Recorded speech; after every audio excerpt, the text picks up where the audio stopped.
하면서 전화를 딱 끊었어요. 이게 오늘 인천 시민들을 살리고 대한민국을 살리고 우리 5천만 국민들이 오늘 이런 자유와 부교를 누리게 된 것은 바로 그 순간에 트루만 대통령이 그런 결심을 했기 때문입니다. 그러니까 우리 대한민국 국민들이 감사해야 될 단 한 사람이 있다고 그러면은 그 사람은 트루만 대통령입니다. 그때 미국이 한국에 군대를 보낼 아무런 이유가 없었어요. 아무런 조약상의 의무가 없었습니다. 오히려 군대는 한국에 주한미군을 두었다가 아시아 대륙에서 전쟁에 휘말려들면 큰일 난다. 그러니까 빨리 깨버리자. 특히 아이젠하워 육군참모총장이 그런 이야기를 주도를 해가지고 전쟁 1년 전에 주한미군을 깨버렸던 것입니다. 왜 6.25가 났느냐? 가장 큰 이유는 주한미군이 나갔기 때문에 6.25가 난 것입니다. 그래서 앞으로 한미연합사가 2012년에 해체되고 주한미군이 빠지든지 아주 병력이 감축될 때 한반도에서는 또다시 전쟁 위험이 높아질 가능성이 있는 것입니다. 6.25가 왜 났느냐? 여러 가지 복잡한 설명 필요 없어요. 딱 한마디로 요약하면은 주한미군이 빠졌다. 그러니까 국군하고 1대1로 붙으면 자신 있다고 생각하는 공산군이 내려왔는데 6월 24일 미국 시간으로 트루만 대통령은 모든 사람의 예상을 깨고 김일성의 예상도 깨고 스탈린의 예상도 깨고 다만 모택동만이 아마 원미군이 빠졌지만 미국이 개입할 가능성이 있다는 생각을 하고 있었습니다. 트루만 대통령이 참전을 결단을 했습니다. 그래서 그 다음날부터 우선 항공기를 투입을 해가지고 공중작전을 하기 시작했어요. 그 다음에 6월 30일에 정식으로 육군을 보내는 결정을 합니다. 육군을 보내는 결정입니다. 당시에 미국은 2차 세계대전이 끝난 지 5년밖에 되지 않았습니다. 2차 대전 때 미군이 유럽과 태평양에서 약 30만 명이 전사를 했습니다. 그런데도 불구하고 또 다른 전쟁에 더구나 미국하고는 아무 관계도 없는 저 머나먼 곳에 있는 지도를 펴도 어딘지 찾을 수가 없는 그런 땅에 미국의 젊은 사람을 보내서 5만 4천 명이 죽고 10만 명이 다치게 한 사람이 트루만 대통령입니다.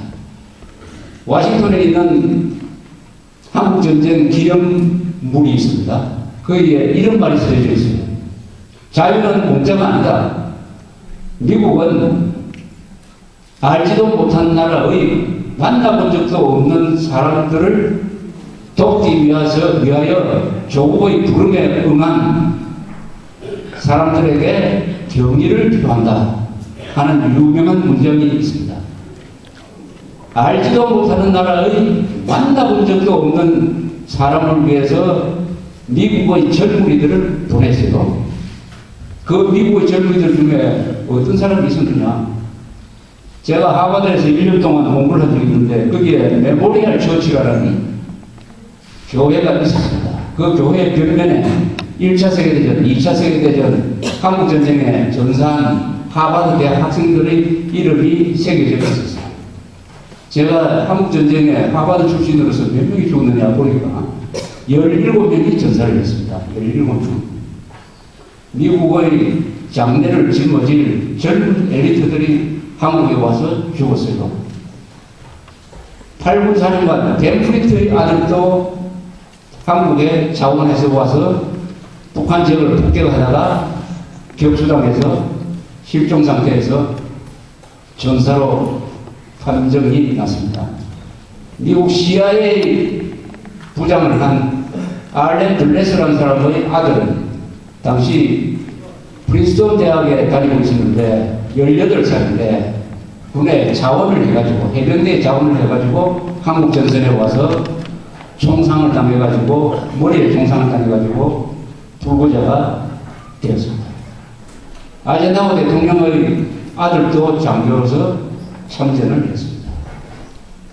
낙동강 방선을 지켜낸 워커 중장은 1950년 12월 크리스마스 무렵에 의정부에서 자기 아들한테 군장을 전달해 주려고 가다가 한국군이 모는 추럭에 받쳐가지고 전사를 했습니다.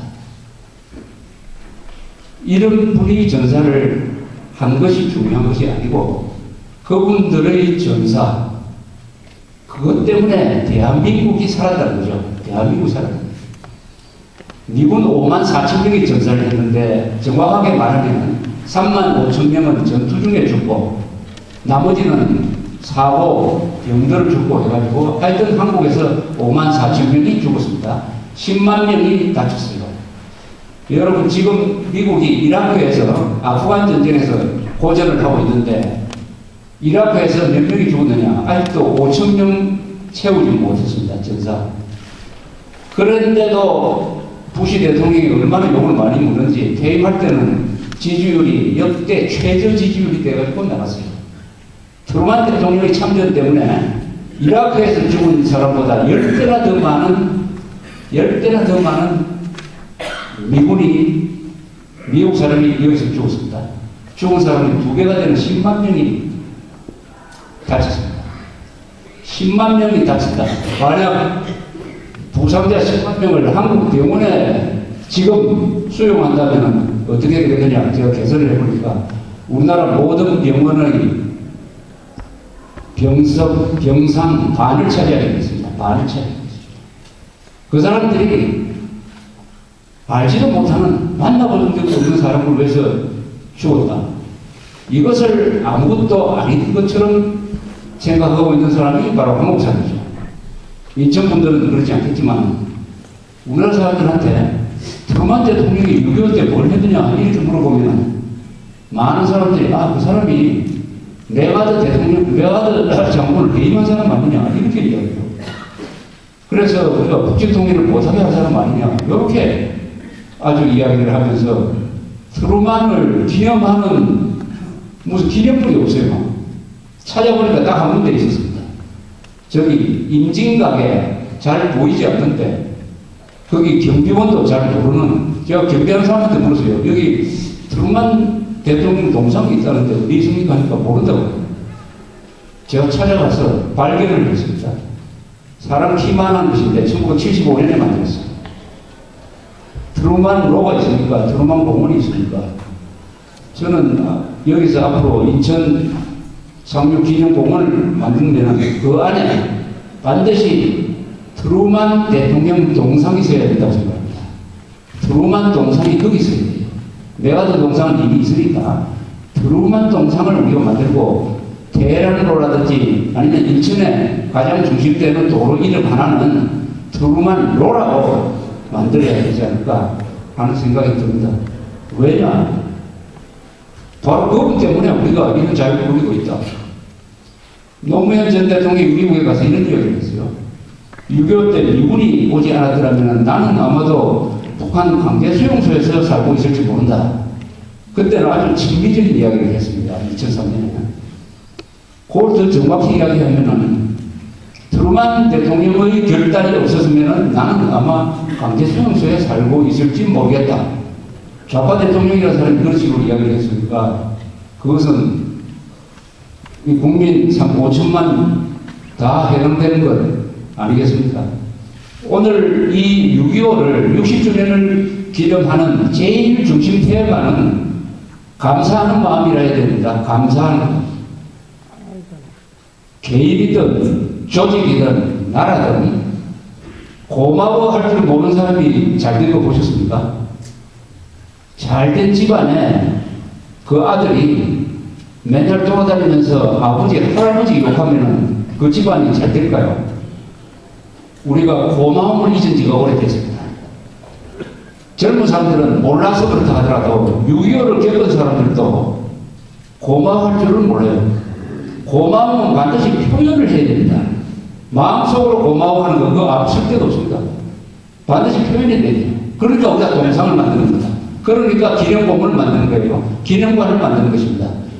표현을 구체적으로 해야 됩니다. 눈에 보이도록 해야 됩니다. 그래서 동상, 거리 이름, 공원, 기념관 이런 게 필요하고